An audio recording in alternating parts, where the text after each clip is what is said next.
Mercredi 12 octobre 2022, Comprendre la nature humaine. c'est avec beaucoup de plaisir que nous vous retrouvons sur votre chaîne L'Aventure dans la Parole. Peut-être que les océans nous éloignent, les frontières de nos pays nous séparent, nos fuseaux horaires sont différents. Mais nous pouvons partager ces moments si précieux ensemble autour de la parole de Dieu.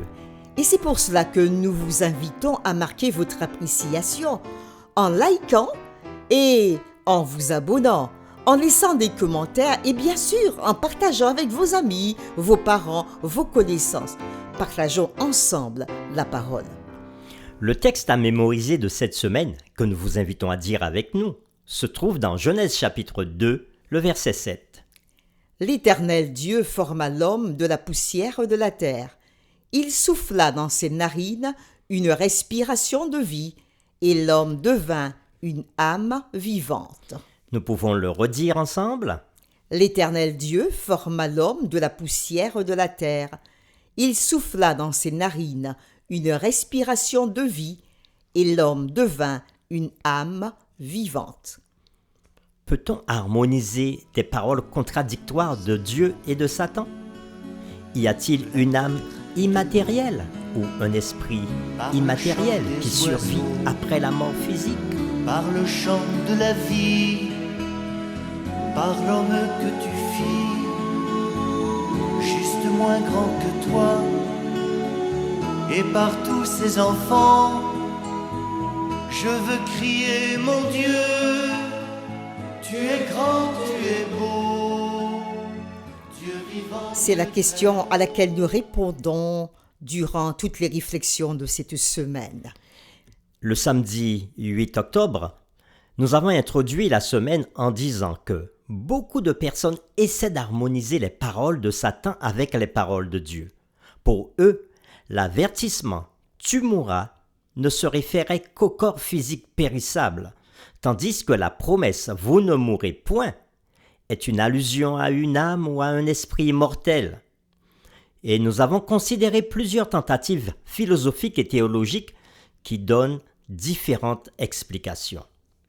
Mais seul le Dieu Tout-Puissant, celui qui nous a créés, nous connaît parfaitement. Et ainsi, ce n'est que dans sa parole qu'il nous a adressé, la Bible, que nous pouvons trouver des réponses à ces affirmations. Le dimanche 9 octobre, nous avons vu que l'affirmation selon laquelle l'âme est une entité consciente qui peut exister séparément du corps est une idée païenne. Comprendre la vraie nature de l'humanité nous empêche d'accepter la notion populaire d'une âme immatérielle et toutes les erreurs dangereuses construites sur cette croyance. Il n'y a pas d'existence consciente d'une partie isolée de l'être humain séparée de la personne dans son ensemble. Dieu nous a si merveilleusement créés et nous ne devrions pas spéculer au-delà de ce que les Écritures disent réellement sur cette question spécifique. Puis, le lundi 10 octobre, nous avons dit que la vie humaine dans ce monde pécheur est fragile et transitoire. Rien de ce qui est infecté par le péché ne peut être éternel par nature. Nous avons deux concepts bibliques importants portant sur ce sujet. Le premier est que les êtres humains et les animaux ont tous part à la mort. Le deuxième concept est que la mort physique d'une personne implique la cessation de son existence en tant qu'âme vivante. Mais Jésus nous a laissé une belle promesse. Quiconque voit le Fils et croit en lui a la vie éternelle, et je le ressusciterai au dernier jour. Il dit cela dans Jean chapitre 6, le verset 40.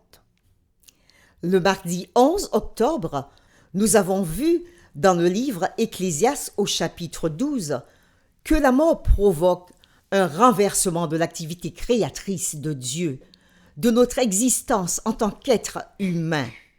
La chose la plus importante à savoir est que notre identité est entre les mains de Dieu.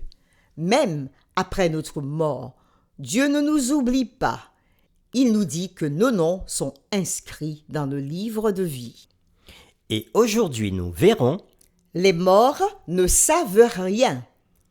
Lisons ensemble Job chapitre 3, les versets 11 à 13, le psaume 115, le verset 17, le psaume 146, le verset 4 et Ecclésiaste chapitre 9, les versets 5 et 10. Et répondons à la question: que pouvons-nous apprendre de ces passages sur la condition des êtres humains au moment de la mort? Lisons premièrement dans Job chapitre 3, les versets 11 à 13. C'est Job qui parle dans sa souffrance. Pourquoi ne suis-je pas mort dans le ventre de ma mère? Pourquoi n'ai-je pas expiré au sortir de ses entrailles?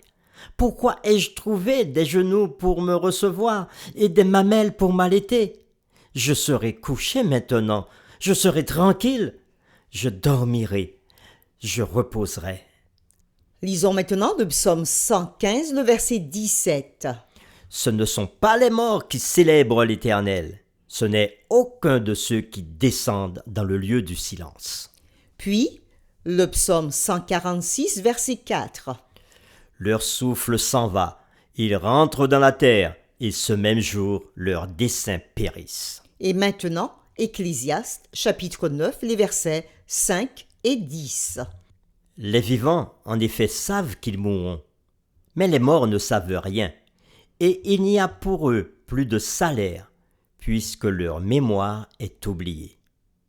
Et au verset 10, tout ce que ta main trouve à faire avec ta force, fais-le, car il n'y a ni œuvre, ni pensée, ni science, ni sagesse dans le séjour des morts où tu vas. Fin de la lecture. Nous reprenons notre question de départ à partir de ces différents textes que nous venons de lire et nous répondons à la question suivante. Que pouvons-nous apprendre de ces passages sur la condition des êtres humains à la mort? Certains commentateurs bibliques soutiennent que ces passages que nous avons lus, écrits en langage poétique, ne peuvent pas être utilisés pour définir la condition des êtres humains à la mort. Il est vrai que parfois, la poésie peut être ambiguë et facilement incomprise, mais ce n'est pas le cas dans ces versets. Leur langage est clair et leurs concepts sont en pleine harmonie avec l'ensemble des enseignements de l'Ancien Testament sur le sujet. Donc, décortiquons chacun de ces versets. D'abord, dans Job chapitre 3 que nous avons lu, les versets 11 à 13 où il pousse ce cri « Pourquoi suis-je né? Pourquoi je ne suis pas couché, tranquille ?» Oui, Job se pose toutes ces questions et le patriarche déplore sa propre naissance en raison de toutes ses souffrances. Dans ses moments les plus difficiles, lui, il souhaiterait n'être jamais né. Il reconnaît que s'il était mort à sa naissance, il resterait endormi et au repos. Et dans le psaume 115 que nous avons lu, le verset 17, encore une autre pensée concernant les morts. Le psaume 115 définit le séjour des morts comme un lieu de silence, parce que ce ne sont pas les morts qui célèbrent l'Éternel. Cela ne dit rien des morts, les morts fidèles et reconnaissants. Il n'est pas dit qu'ils sont au ciel en train d'adorer Dieu pendant qu'ils sont morts. Et aussi, dans le psaume 146, le verset 4, nous avons aussi une pensée concernant les morts. Selon le psaume 146, les activités mentales d'un individu cessent à la mort. Le psaume dit « Leur souffle s'en va, ils rentrent dans la terre et ce même jour, leurs desseins, donc leurs projets, périssent. » C'est une représentation biblique parfaite de ce qui se passe au moment de la mort. Et bien sûr, nous avons ce texte dans Ecclésiaste au chapitre 9, les versets 5 et 10, qui nous parlent encore de la condition des morts. Oui, Ecclésiaste chapitre 9 ajoute que les morts ne savent rien. Et dans la tombe, il n'y a ni œuvre, ni pensée, ni science, ni sagesse. Ces déclarations confirment l'enseignement biblique selon lequel les morts sont inconscients. L'enseignement biblique de l'inconscience à la mort ne devrait pas être une cause de panique pour les chrétiens. Et donc, pourquoi les chrétiens ne devraient-ils pas être en panique devant cette inconscience de la mort? Tout d'abord, il n'y a pas d'enfer brûlant éternellement ou de purgatoire temporaire pour ceux qui meurent sans être sauvés.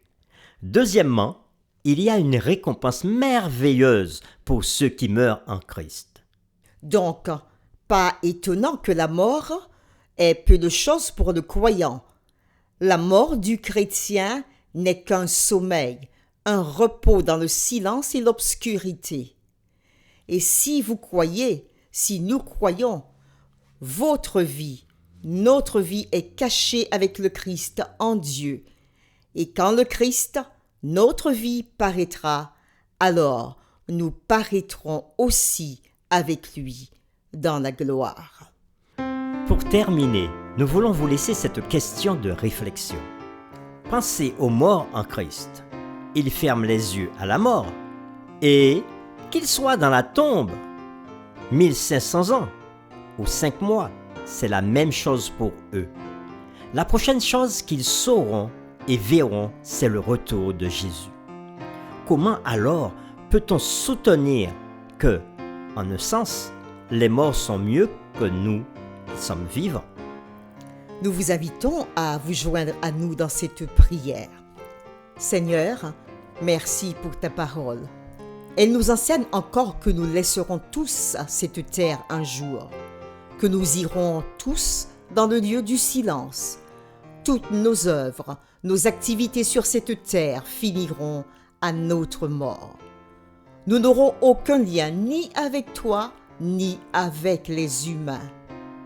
Mais ta parole promet que nous ne sommes pas oubliés, ni nos œuvres aussi, et qu'au moment du grand jour de ton retour, les morts se réveilleront, soit pour le jugement et la mort éternelle, soit pour la vie éternelle en ta présence.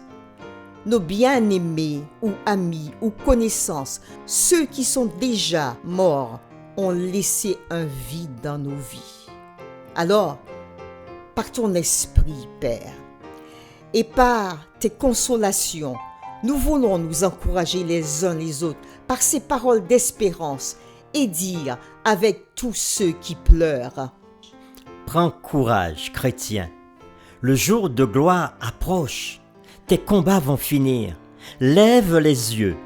Il vient. Ton Sauveur bien-aimé, ton Rédempteur approche. Le jour de gloire est là. Prends courage, chrétien. Prends courage, oui, chrétien. La trompette sacrée de l'ange aux ailes d'or va bientôt retentir. De tes yeux, tu verras Jésus sur la nuée. La terre va trembler, les tombeaux vont s'ouvrir. Oui, prends courage, chrétien. Bientôt tu peux le croire. Ce pauvre corps mortel qui t'a fait tant souffrir sera changé soudain en vêtements de gloire. Et comme le soleil, il s'en va resplendir. Le grand jour du revoir, ce jour béni va luire. Mais ce jour durera des moments éternels. Nos pleurs seront changés en éternel sourire, nos étreintes d'une heure en baisers immortels. Oui, le jour de gloire est là, frère. Ma sœur, reprends courage. Bientôt va s'accomplir le miracle d'amour. Toujours avec Jésus, le sublime partage.